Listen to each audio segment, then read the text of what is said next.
Hello everyone, today I'm going to show you how to set up a password for K2 Max. So first of all, we press home button for several seconds until it back to home page.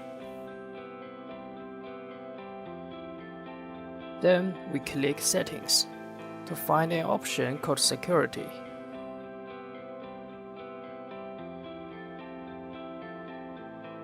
After that, we click screen lock and we select ping as our security model.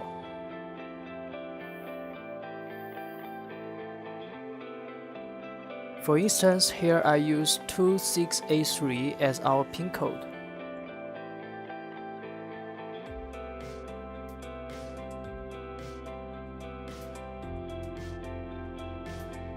Okay, now everything is ready. We back to Xhorse application.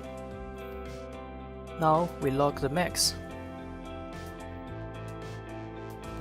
As you can see, when we try to unlock the Max, it requires pin code.